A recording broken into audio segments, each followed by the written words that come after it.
Right as I was about to stop the stream. It'll be a new YouTube link, but I don't think that should matter.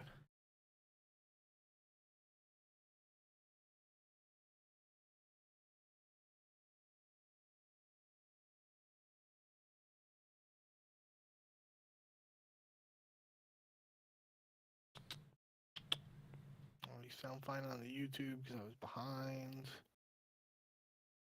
Talk or click. Testing 1 2 3. Testing 1 2 3.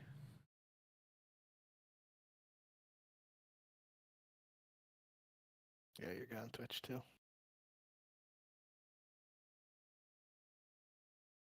So you had a hyped intro for the DylanCoD segment, so I don't know if you can repeat that or live it up, but I think I'll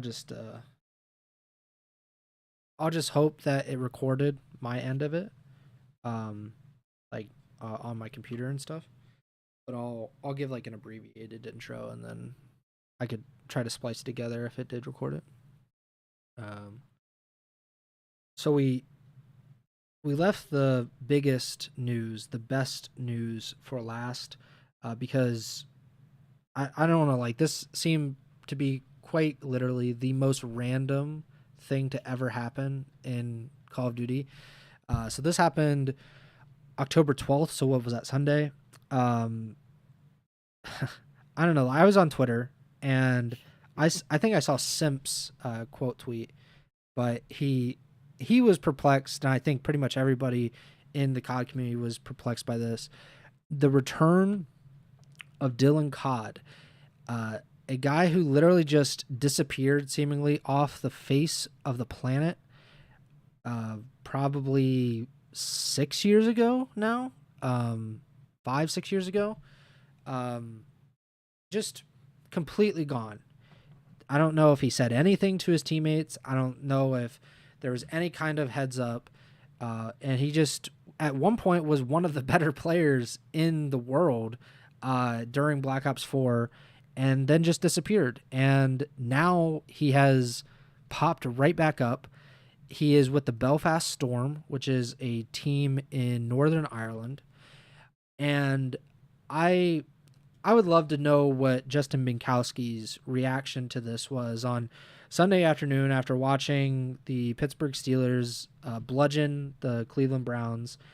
And you look on Twitter and you see DylanCoD signing with the Belfast Storm. What kind of reaction was there in the Binkowski household on Sunday? Yeah, I was pretty mind blown too. And I honestly, at first, I thought it might have been like a meme post or something because it was like just a picture of him, and I like you, I'd never heard of the team or whatever that he's signing with. And yeah, I mean that's there's a ton of rumors. There was like a video of DylanCoD like doing like a quote unquote podcast or whatever, talking with like owners or people in charge of the org, and saying like he's seen the rumors and stuff. Um, Dating back to when he like seemingly stopped playing or whatever, and he was like laughing it off. But there's been some pretty uh, strange rumors and whatnot that have been said over the years, and I don't remember all of them. I know there is something about uh, potentially some drug use or whatever being alluded to by some people. I'm not going to say that's the case or anything like that, but nevertheless, that's the long story short is DylanCoD was pretty good in Black Ops 4, really good in Black Ops 4. Was a part of the London Royal Ravens for the initial year of the CDL after that transition from CWL to CDL. And then I don't even remember if he played the whole year with London, how much he played with them. But then after that point, he just like fell off a cliff and nobody heard from him. And the way you describe it is kind of like that guy on Epsilon back in Nathan. World War II. Nathan, yeah, he was like that dude just like didn't show up for a flight or whatever, and nobody heard from him ever again. Um, as far as I remember, this wasn't in season for DylanCoD when it happened, but nonetheless, it was kind of like weird that it happened. Like it's one of those things where it's like if I had a nickel for every time it happened, I'd have two nickels, which isn't a lot, but it's weird or whatever that saying is. That's kind of funny. So yeah, I mean, if DylanCoD can come back, and I mean come back in a time for Black Ops 7 when he was known for Black Ops 4, if the movement or anything like that is similar between those games. Maybe this is a really, you know, good opportunity for him to make a comeback and show what he's capable of. I have no idea what to expect from him because, like you said, it's been 5-6 years now since anybody's seen him play at a top level. But for people who never saw him play, he erupted onto the scene in Black Ops 4, came out of nowhere really at that point, and was just immediately one of the better entry SMG players in that game. And then it was kind of, I mean, it's not even really fair to say a one hit wonder or 1 year wonder, whatever. But for lack of a better term, that's what it kind of felt like. Like he came in, lit the scene on fire for a very short time, and then seemingly fell off the face of the earth. So I have no idea who he's even playing with, what to expect from his team, but any match that is streamed that involves him, I have no doubt there are going to be people clipping it, and if he's any good, we'll definitely hear about it. I feel like so. It is in at a time where you and I both don't pay super close attention to challengers. There is one element here now because of the return of DylanCoD that both of us might tune in a little more than we previously would have otherwise. Yeah, so he kind of got known a little bit in World War II because Brash Esports, he was D-Real's teammate before D-Real went into coaching, and they made it to champs that year. Then he was on Team Sween, which is just a blast from the past as well. Ends up on Reciprocity with Wuskin, Tommy, Zed, Shawnee in Black Ops 4. Ends up going to London after that.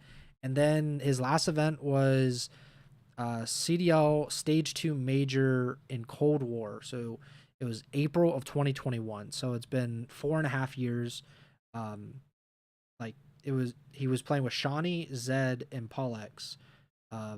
Two of those guys are retired.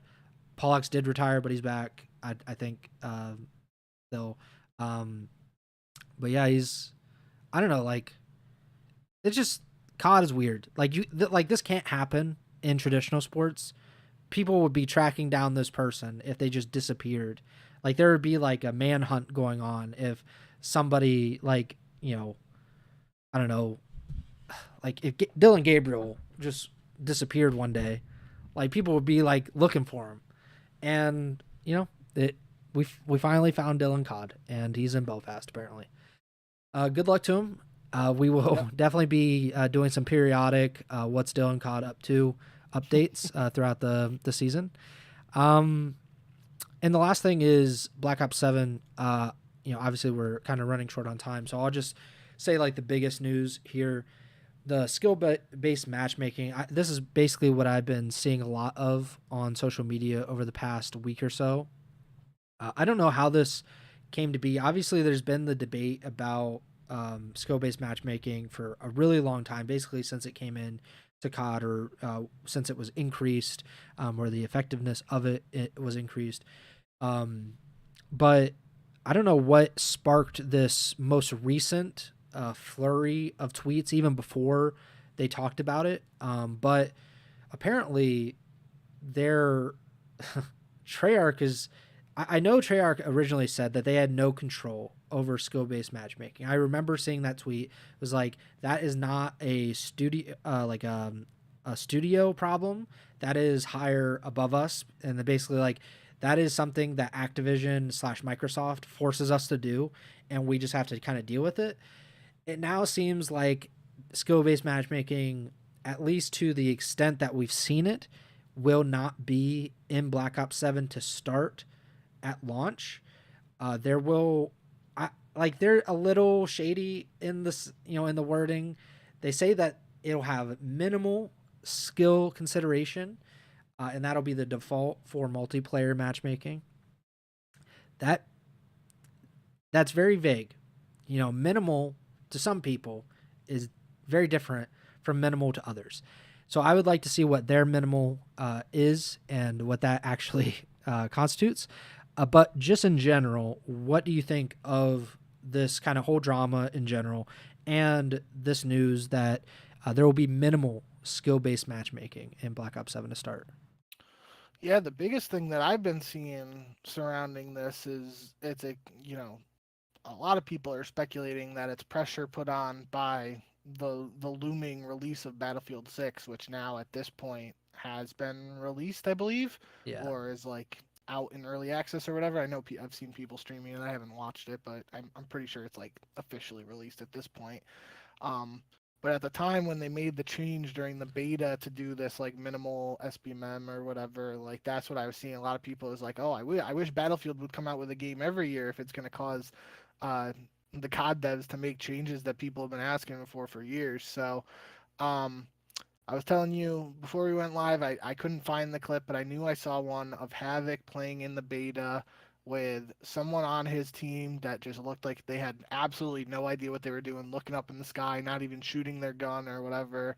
And Havoc was like, no, we need SBMM back. And obviously, that's one extreme example in the other direction, but it will be interesting to see exactly like you said, like what minimal means in this sense, how much of an impact it has and all that good stuff. But yeah, I think it is definitely very ironic that this is like one of those long requested changes and it's finally coming out at a time where people are like, you know, from the outside looking in, seemingly a little fed up with Call of Duty, and people always like to talk trash when other stuff. I saw there was some trailer for COD or whatever, and people were saying like, "Oh, I'm gonna pre-order Battlefield because this trailer looks like trash or whatever," and obviously that's not 100% the truth. It's people exaggerating, but um, the timing of it, whether it is intentional or not, on the COD devs front,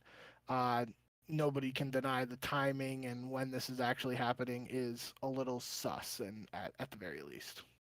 Yeah, I'd also just say I don't know um, why now. Like I know with Battlefield 6 there is like some hype. Battlefield is Battlefield. Like I'm just gonna be like completely honest. There's a like it is a good first few weeks game like Call of Duty. It is pretty much for the entirety of its existence really struggled to keep people past those first few weeks because they offer a lot of features to start in Battlefield, and then like people get used to it, and it's like, yeah, I'm ready to move on. And maybe that's just the case with every game nowadays because people's attention spans are shorter than they used to be. I just don't see Battlefield being like a COD killer. Like, we've seen that term floated around so much. Like, this is Battlefield 6. And I don't believe that it's the sixth Battlefield. It's just what they're calling it. So, like, this is not the first time that they've tried this. They've been trying to, in a sense, not like they're not like we're trying to kill Call of Duty, but they're trying to be Call of Duty for sure. They're trying to have that kind of popularity. It's never happened for Battlefield.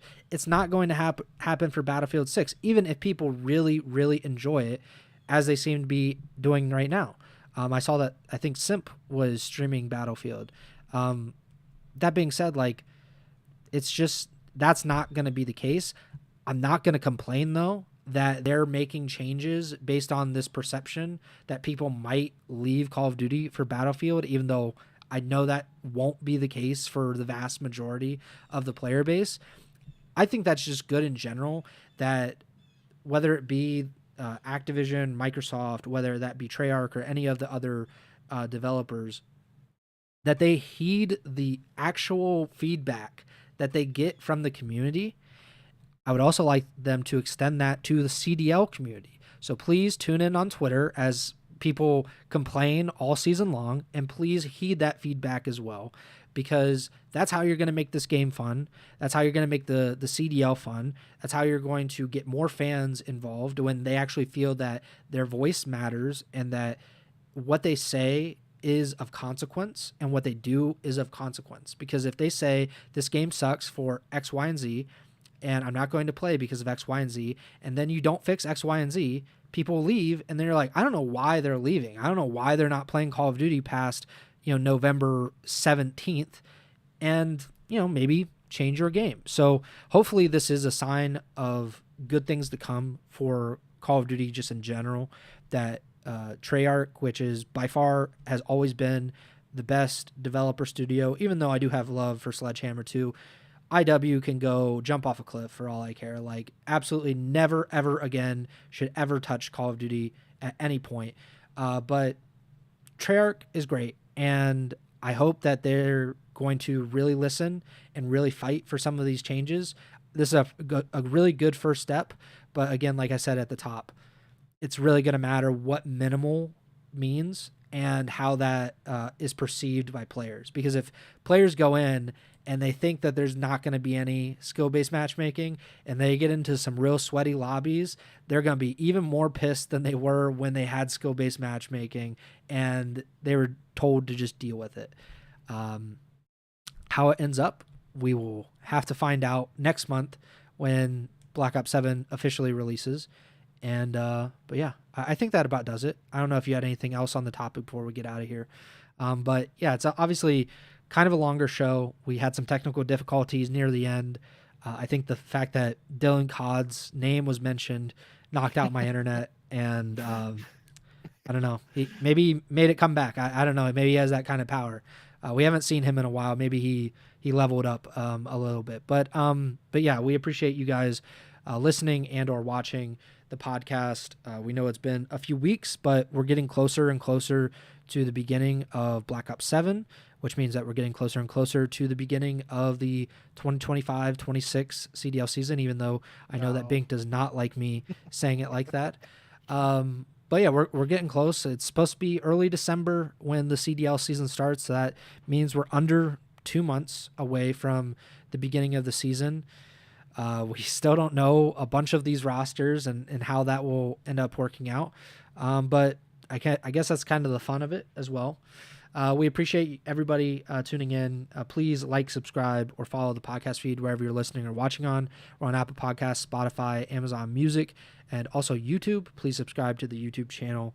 Please like the videos if you can. And give us a 5-star rating on Apple Podcasts as well as Spotify.